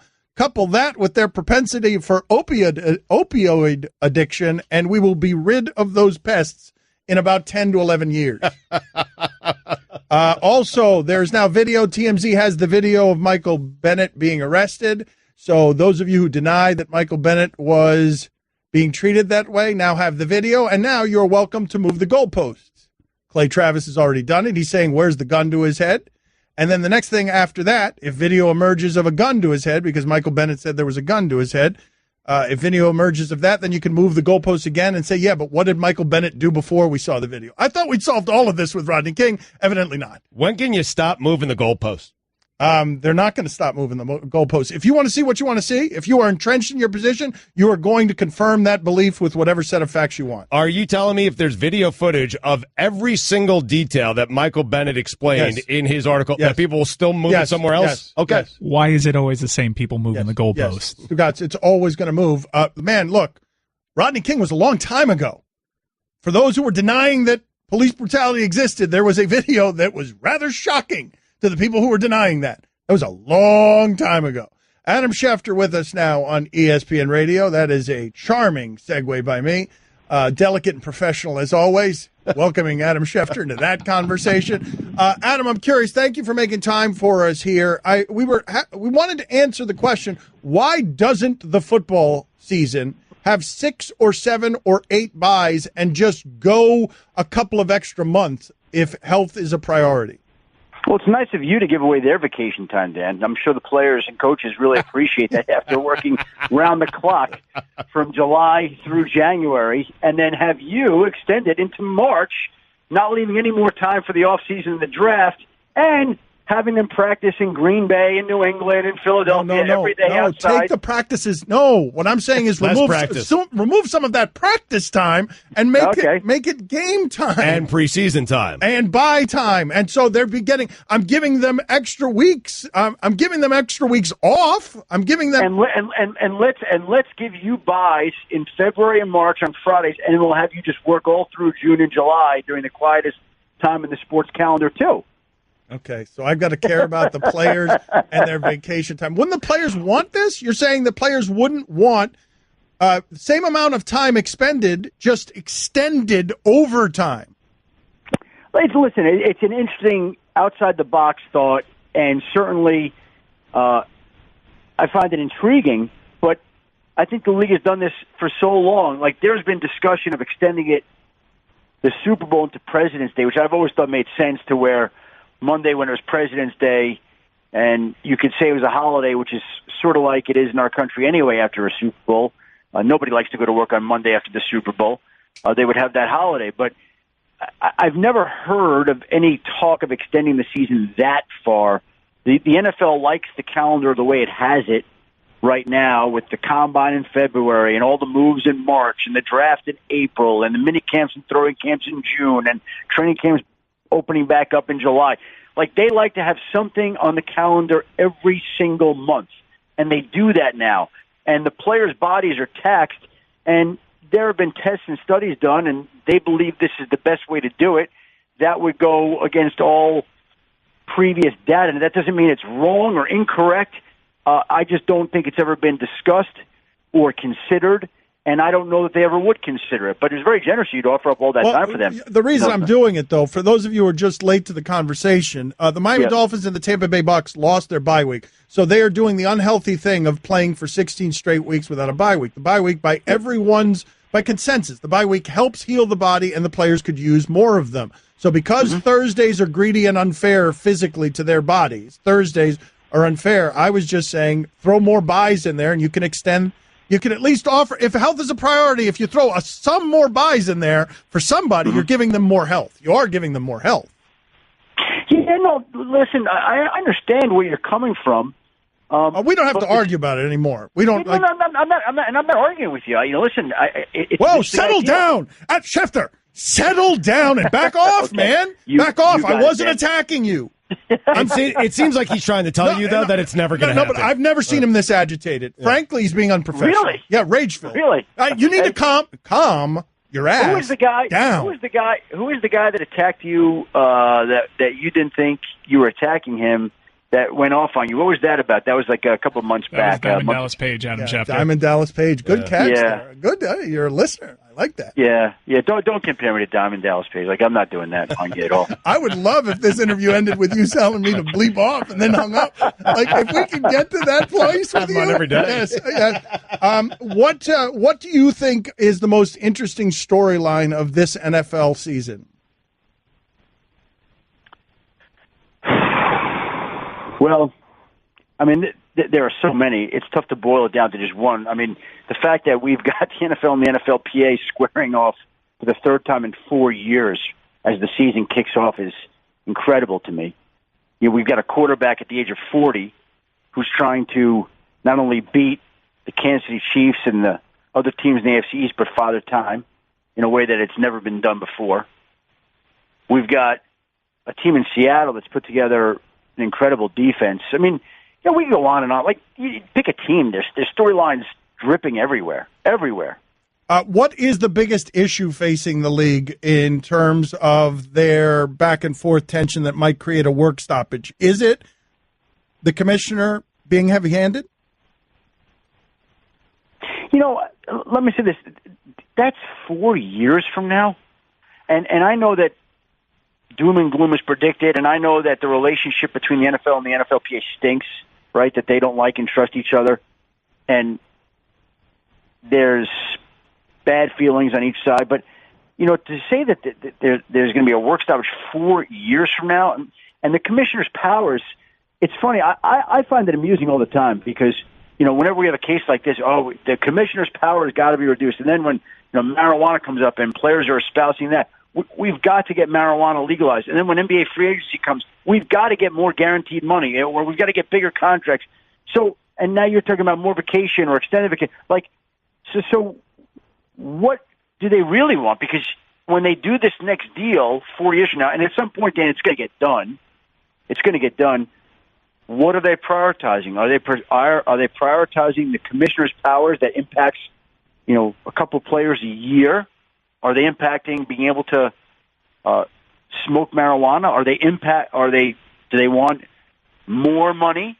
Do they want more guaranteed money? Do they want larger rosters? Like, there's a lot of things that players want. You know, there's a lot of things I want. You know, I'm not getting everything in my What do you want? contract either. Let's go down this path. Let's discuss the things what do that you want? want. Yeah. What do you want? Because it seems like you have it Because all, it to be sounded honest. like you wanted to do some basketball reporting, and ESPN gave you that. And frankly, it sounds like you're complaining when you're entitled. Like, it sounds like you get everything you want. Hey, you got a podcast. I mean, what do you want? Yeah. What does Schefter? Go ahead, Schefter. What do you want? Yep. Oh, listen, there's nothing I want. I have everything I Well, want see? except general peace in my life, right? Like, it's just. Well, see, here's the thing. Well, that's I your just own got to that's this. your own doing, I Schefter. just got to why Schefter doesn't want the season extended. More work. No. How hard is that going to be for Schefter? We're already killing him. Yeah. This company is killing him. I'm reporting it, putting on the scroll. This company is killing Adam Schefter. My season never ends. I can assure you that. They can extend the season. It has zero bearing on my work life. Trust me, okay? My season just keeps going. It just keeps going. Guillermo, That's the way put it on the poll. Is ESPN Daily actively killing Adam Schefter? You want a great laugh? You want a really good laugh? The first few weeks I was ever on at ESPN over 8 years ago, which seems like 18 years ago, and I mean that a good way, not a bad way. But I was doing one of many live hits, and they were having me do live hits like round the clock. And I was on with Sage Steele doing a Sports Center hit in the afternoon. And I remember I had taken a bite of something before I went on, and like something got caught in my throat, and I could just feel it coming. So if you Google Adam Schefter coughing fit from one of my first few weeks at ESPN. Oh, please put that on. All right, put that. Google it immediately. No. It's not funny. It's not funny. It's hysterical, and to the point where Howard Stern still uses the clip on outtakes of the show. And I have somebody stop me regularly, and I don't listen to the show regularly. He's a brilliant interviewer, but I just don't listen that much. And they say, "Oh, you were on Howard Stern again. You were on Howard Stern again." Can you guys get me the sound of Adam Schefter's coughing fit, we have please? Googled. Okay, all right, we are Googled, working hard. It's everywhere. All right, give us a second. Yes, it is everywhere. No. I've got to be on while you play it because it's laugh out loud all right, funny. We will wait. Hold on a Wait. second. This is great. We will sit around. Is there anything to ask him about? What's going on with Zeke? I was joking. Nothing. It's nice and quiet there. Like, you know what's amazing during the Zeke thing? I know we got this big case. We got the NFL going off against the NFLPA, and I must have been hit up a dozen times every day by a high school friend I haven't heard from in 20 years, a college friend that I once met at a bar. Is Zeke going to play this year? Like, everybody with their fancy drafts was freaking out over Zeke Elliott. Hold on a second. Stugotz is roaring with laughter at this video that he's playing. I was going to ask you, can you even hear it? Stugotz is roaring with laughter as he watches the video of your coughing fit. Well, you see him coughing, and again, I don't have the volume up, but you see him coughing, you see him choking, and then Sage immediately goes to A.J. Feely highlights. Well, no, you just got to play the whole thing from start to end. Because there's an extra quit bossing us around. All right, we play the coughing video for Adam Schefter next. Batard. I see a little silhouette of a man. Stugotz. Scaramouche, Scaramouche. Will you do the Fandango? This is the Dan Le Batard Show with the Stugotz on ESPN Radio. So Adam Schefter is back. I've never seen or heard this video of Adam Schefter coughing and hacking. I've now seen it. I've now heard it. It is glorious. All right, well, hold on a second. Chris, have you seen it? Yes. Okay, had you seen it before? You had heard of it before he just mentioned it? No. Okay, Guillermo, had you ever heard of this? No. Roy? No. Okay, Mike? Nobody? Was totally unaware this happened. Okay, well, this is tremendous here. All right, Adam, do you want to... Tremendously embarrassing, I should say. Yeah, but now, I mean, you look back at it and you laugh a little bit, right? It's funny. Well, anything... No, I laugh. Yeah. Anything, he already told us it was hysterical. You're not here for that part? Can you tell? He's the whole one who introduced us to this. I know, and I'm thankful that he did. All right, Adam, how do you want to set this clip up, please? Well, basically, this is about my second or third week at ESPN, and they were having me do hits around the clock, and it was the summer, and it was just a different adjustment for me doing that much TV regularly. And at that moment, literally right before, I got something caught in my throat, and I could feel it right before I went on air, but I'm like, I'm just going to push through, and I'm going to go on with Sage, and now you get to hear what happened. Delhomme has thrown 9 picks in his last 2 games, going back to the playoff loss to the Cardinals. Should he be looking over his shoulder, Adam? Well, he's really struggled here in Carolina. There's no question about sorry, Sage. Sorry, Adam. Take a glass of water there, Adam Schefter. It's all right. This is what happens when we have Adam Schefter on 24/7 here on SportsCenter. You back, Adam? You know what? We're gonna give him a break. Poor Adam Schefter. No, you got to keep playing because the coughing goes on to the end, even after she's off. There's more coughs coming. I'm telling you, cut it off. All right, for the love of God, he is Schefter. outraged. All right, hold on a second. Get the correct clip, and we'll break with Adam Schefter, and we'll come back with Adam Schefter and the correct clip, the one that he wants, not that one. We'll find the other one. He wants another one. Maybe we won't. We come back with Adam Schefter and listen to him coughing. That's what I want. And Joe Sheehan next. Le Batard. And finally, an unearthed letter from Tupac to Madonna reveals that he broke up with Madge in part because of a comment she made about rehabilitating rappers and because he feared his fans wouldn't accept him dating a white woman. Stugotz. Woman. What did I say? Women. Oh, woman. You always make the singular plural. I don't know why I do that. You always make the plural singular. Yeah. So it's white woman. Bingo. This is the Dan Le Batard Show with the Stugotz on ESPN Radio. Mike, we need to get an exercise bike in here and like once a week have Stugotz do a segment on the exercise bike where he's winded at a high level of punishment or whatever it is. We need to have him do the show on an exercise bike like a quarterback getting ready but for the next possession on the sidelines. Did you say once a week? Because I get pretty involved with sales here with our show, and they've asked me to do this with a particular client who I'm not going to name right now, but they want me to do it once a day. Are you good with that? Once a day is too much. Once a week. Why once a day? No. This is in keeping with your greed. A guy writes in here, Stugotz, Guillermo, can you put this on the poll? Would Stugotz replace his sausage fingers with actual sausage if it meant consistent ad revenue from a sausage company. Put that on the poll, please. I'll answer it for you, yes. All right, go ahead and do the some Johnsonvilles. The sports update, please. ESPN Radio is presented by Progressive Insurance. Are we bringing Schefter back or no? I don't know what happened. Just go ahead and Well, read. someone's coming up on the Shell Pennzoil Joe Sheehan line. is coming up. I know Joe Sheehan's coming up. Well, just say that. Just say that. Because you don't listen to anybody during the breaks and you don't listen to anybody during show. I didn't know just Schefter was read coming back for a Sports third Center consecutive. Flash. Here's your Sports Center update. Justin Verlander pitched 6 innings, allowing 1 run on 6 hits and striking out 7 in the Astros' debut as Houston beat the Mariners 3-1. Venus Williams will face fellow American Sloane Stephens in the U.S. Open semifinals tomorrow.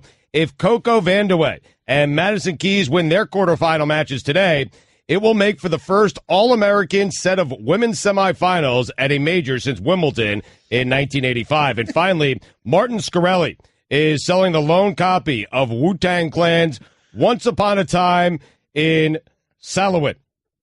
Is that right? We're not laughing at you. We're laughing at video that just showed up on the television. I don't care if you're laughing at me. Of Mike Ryan being furious at you and looking furious at you. That's what we were laughing at. I don't know. You can laugh at me, laugh with me. As long as we're laughing, that's all that matters around here. Unless I get mad and you guys step over Right, it. which happens sometimes. Keep going. Occasionally, once every couple of years. Here's the Select Quote difference. Most companies give you one option, one policy, one rate, but Select Quote shops and could get you up to 15 options from highly rated life insurers for a free personalized quote. Call toll-free, 1-800-533-4499. That's 800-533-4499. Or go to selectquote.com today. For all the latest headlines and information, tune in the Sports Center on ESPN Radio all throughout the day. I think it's safe to say Mike Ryan is mad at everybody right now. Adam Schefter, Stugotz, the weather, everybody.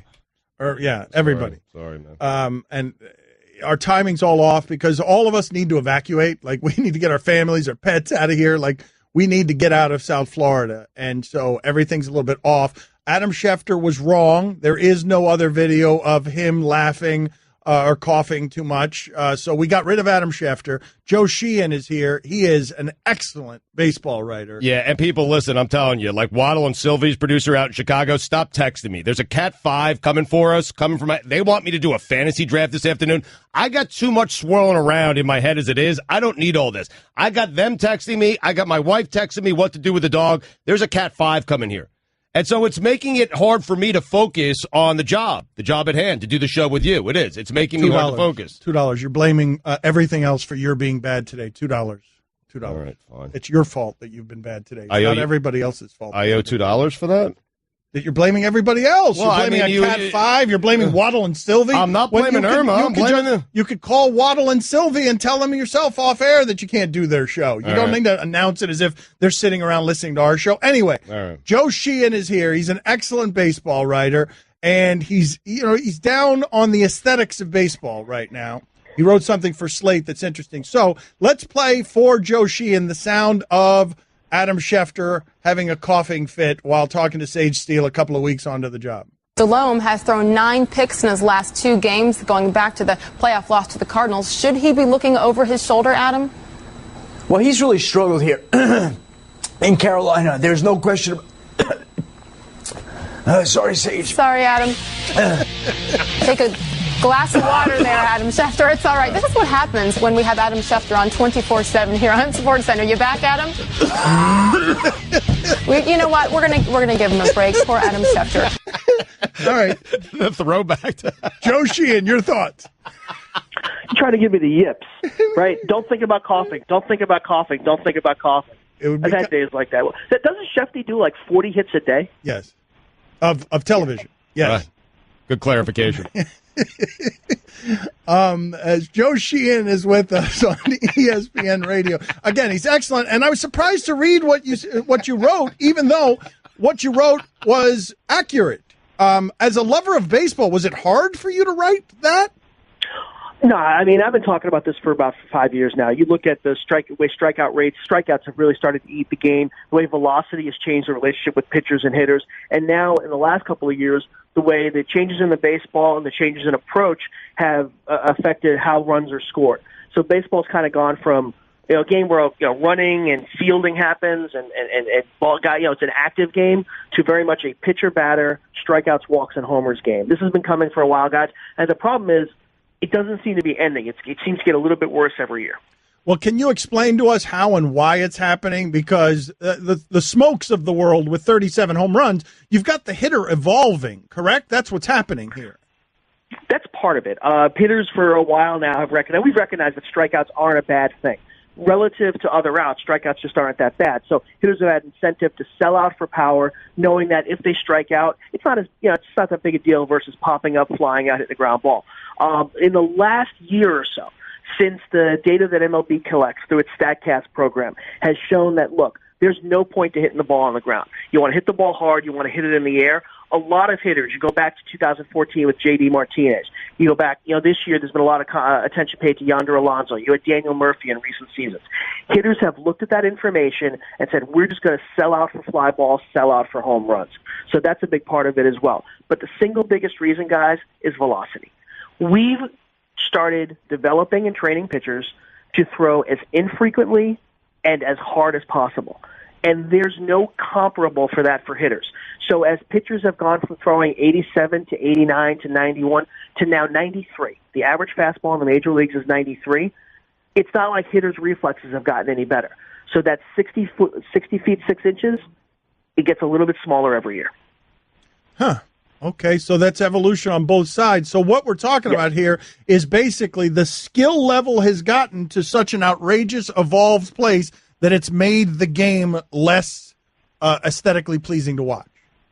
I think so. I mean, and when you get into aesthetics, you are talking about individual preference. And there are people who tell you that they really like just watching the pitcher-batter outcome. Ben Lindbergh, who used to work at Prospectus, and now he's at The Ringer, he talked earlier this year about he doesn't think this is necessarily a crisis. Somebody like me who remembers, and I'm 46, but you remember kind of earlier versions of baseball where there were more balls in play, where we got to watch the defense do more, where there was more running the bases. Kind of feel like that's a more optimal game. Guys, this year, more than 2 of every 5 runs are scoring on home runs, and that just feels like too much. And you compare it to football and basketball, where the evolution of those sports seems to have produced a more entertaining, active game. It's gone the other way in baseball. The evolution of baseball has produced a more static game. Joe, are you clamoring for more ground balls and running?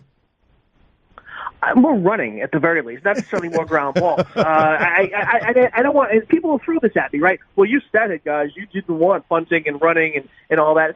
It's not about not wanting the game to be played well. It's about saying, hey, look, maybe the players are getting to a point where we've got to, maybe address some of these things. One of the things I looked at is saying, hey, let's cap the number of pitchers on the roster, which would force managers to, instead of just having a bunch of one-inning relievers, or team, I shouldn't even say managers, say organizations, develop guys that can go multiple innings, but instead of your relievers all throwing 96, now they have to throw 93 because they have to go multiple innings. That's just one suggestion. But when you watch some of the games, just this last week, Mike Scioscia used 12 pitchers. Last night, John Farrell used 12 pitchers. We've gotten to a point now where relievers are used in a way that is driving a lot of this. Relievers are striking out 25% of the batters they face. That's too many, guys.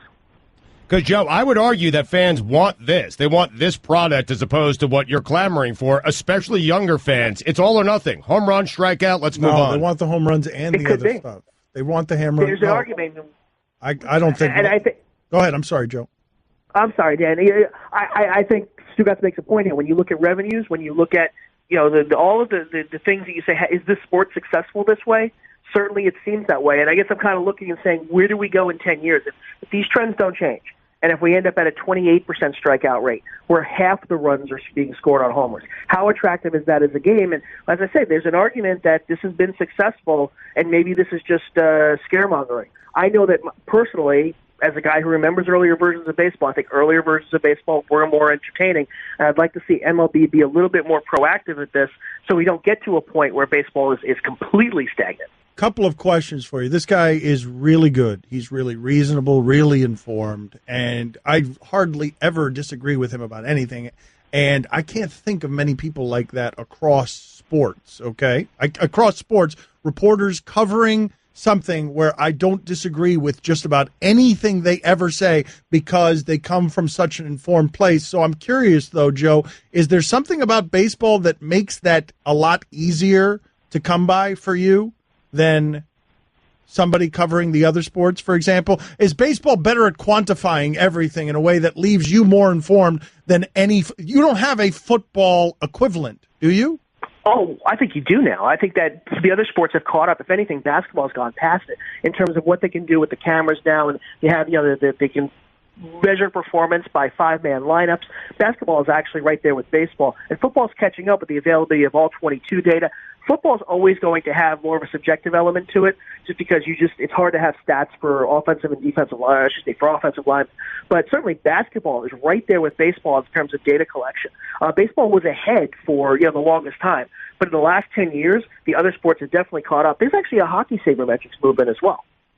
Where do people get your stuff? Tell them where they can get your stuff if they care about baseball and they care about being properly informed. You can follow me. I write for Sports Illustrated. I write for The Athletic, which is getting a lot of pub these days. You can follow my newsletter, which is available as a subscription product at facebook.com, Sheehan Newsletter. And for all of this, at Joe_Sheehan on Twitter. Joe, we're roughly the same age. Baseball used to be my favorite sport, but it's lost me. It's boring for me. And so we've tried to come up with ways to make it more exciting. And I'm serious about this. I'm being completely serious. Rather than go to extra innings, to play, a 10th inning, 11th inning, 12th inning, and have fans stick around for maybe an extra hour, 2 hours. You're the guy who used to work with John Shambi. You're going to give me this, aren't you? Well, no. What I want here, yes, I used to work with Boo. What I want is 9th inning, rather than go to extra innings, we go to a home run derby. It's Aaron Judge. It's Giancarlo Stanton. 5 balls each. Whoever hits the most, that team wins. We walk off. We're all home by 11 o'clock. Does that work for you? Nah, you play the game you play the game out. You play. It's at 3 in the morning when they go to penalty kicks. It's 3 in the morning. It happens 3 times a year, and it's fun. And we remember these games. I still remember I was 9 years old at Shea Stadium, and they played the Mets and Padres in a day game. Played 18 innings. Claudio Washington hit a bunch of homers, and then Ozzie Smith won it. And I still remember it almost 40 years later. You're going to remember nights like that. It's a lot more. You remember that more than you remember the shootout or the home run derby. Absolutely. I'd remember. Nobody remembers shootout. I'd remember a home run derby. I also remember Claudio Washington. Would you remember it if it happened every day, though? I'd kind of love cool. I'd kind of love home run derby. It'd be cool. Each manager gets to pick one guy. I mean, Bryce Harper, Stanton. That's fun, man. You know what I had no idea about though, and this speaks to my ignorance. Did you guys have any idea? Put this on the poll, Guillermo. Did you have any idea that a manager was using 12 pitchers last night? Did you really say that? Did you say that 2 managers last night used 12 pitchers in a regular season game? Consecutive. Socha used 12 on, I believe it was Sunday, and then last night Farrell used 12. The Red Sox used 12 pitchers last night. In 1983, they used 12 pitchers. Wow. Like, what is that? Wow. What is that? That's absurd. That's what I'm talking about. All relievers now are built to go 1 inning. I mean, Mike Ryan just announced, I'm out. Mike Ryan, that's it. I'm out on this. That's ridiculous. What you just said, those 2 stats that you gave were so informed on the idea that relievers are striking out 25% of the men they face. You got guys coming out of the bullpen, they're bringing gas out there, and they're throwing 100 miles an hour. Mike's making a face like he just drank sour milk. I mean, he's done. That's an hour of just changing pitchers. That's right. Yes. Sheehan, fix it. Let's go. Go fix it. Yeah, but his fix is more ground balls. Okay, better than more relief pitchers. I think there's more contact, more balls in play, more running the bases. Last night, let's go back to that Red Sox game. The Red Sox won that game last night because Mookie Betts made 2 great base running plays. That's what I want to see more of. Instead of strikeouts and homers, I want to see more great base running plays like Betts made last night. All right, we'll give you that in exchange for home run derby. Yes. Deal. Okay. All right. Yeah. Yes. Woo! A victory for us. Dan Le Batard. I'm going to eat my wings with blue cheese, and a lot of it, and I'm going to come in here with blue cheese on my face and a couple of napkins. And too bad. Stop complaining about it. Stugotz. No one told you can't eat wings. You decided that on your own. That's a you choice, not a me choice. It was a me choice, an us choice. We'd be eating wings every day. We'd both have blue. We'd be slathered in blue cheese, both you and I. We'd be slathering it on each other. Yes, that's my dream. This is the Dan Le Batard Show with the Stugotz on ESPN Radio. Update the polls in a second here. Let's go. And Stugotz is funny. Just in the middle of a hurricane, we're dealing with a lot of different stuff here. Stugotz is planning ways to make more money. Yep. So let's update the polls. We're just everybody's in chaos down here. So am I. There's zombies fighting in the street over like a water bottle. There are fist fights breaking out at Home Depots. Irma is going to cause more damage before she gets here. Just people fighting each other than when she gets here. So we are off the next 2 days at least because we might be headed to your city. All of us just scampering in every direction like cockroaches when you turn on the kitchen light in your dirty house. Just all of us scampering all over the country. We're just running into each other. Yes. I don't know where to go, man. One of us is going to get caught on a highway somewhere by Irma, direct shot, just stuck in traffic. Because it is crazy down here. I have never seen it like this in South Florida. I don't know if it's Houston. I don't know, the size of the storm. Combination. It's I think crazy. Houston and the size. I mean, it's a Category 5 storm, I go outside, and everyone's having the Anchorman fight. Anyways, let's update the polls at Le Batard Show. The Twitter poll is brought to you by Upside. Now save big on travel and get a big gift card every trip you buy. You love Upside.com. That's Upside.com. Do airlines keep track of when you view their flights and raise the price the more you view them? 75% of the audience said yes. Which is better, this evolved Stugotz or the old primitive Stugotz? 73% of the audience said primitive Stugotz. Would a drunk, naked, harmless arrest be good for Dan's reputation? 67% of the audience said yes. Whose reputation would it be better for? 57% of the audience said Stugotz. Is ESPN actively killing Adam Schefter? 81% of the audience said yes. Did you have any idea that a manager used 12 pitchers last night? 69% of the audience said no. 12 pitchers. Nice. Crazy. Let's just play Adam Schefter coughing the rest of the show. Delhomme has thrown 9 picks in his last 2 games, going back to the playoff loss to the Cardinals. Should he be looking over his shoulder, Adam? Well, he's really struggled here in Carolina. There's no question. Sorry, Sage. Sorry, Adam. Take a glass of water there, Adam Schefter. It's all right. This is what happens when we have Adam Schefter on 24/7 here on SportsCenter. You back, Adam? You know what? We're gonna give him a break. Poor Adam Schefter. I love the follow-up question with the follow-up cough. A little extra. You back, Adam? Yes. Are you back, Adam? Let's see if he's okay. Everything seems fine. Are you back, Adam? Schefter, it's all right. This is what happens when we have Adam Schefter on 24/7 here on SportsCenter. You back, Adam?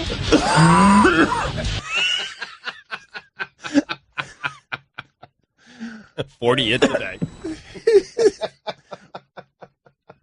In Carolina, there's no question. 40 hits a day of television. Hi, everyone. Stugotz here. Support for the Dan Le Batard Show podcast comes from our friends at Rocket Mortgage by Quicken Loans. Chances are you're confident when it comes to your work, your hobbies, and your life. Rocket Mortgage gives you that same level of confidence when it comes to buying a home or refinancing your existing home loan. With Rocket Mortgage, you can apply simply and understand fully so you can mortgage confidently. To get started, go to rocketmortgage.com/Stugotz, STUGOTZ, equal housing lender, licensed in all 50 states, NMLSconsumeraccess.org number 3030.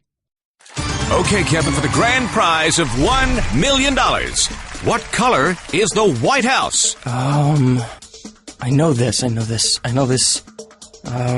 5 seconds. Oh, switching to Geico could save you a bunch of money on car insurance? Okay. Judges? That's true, Kevin. They'll allow it.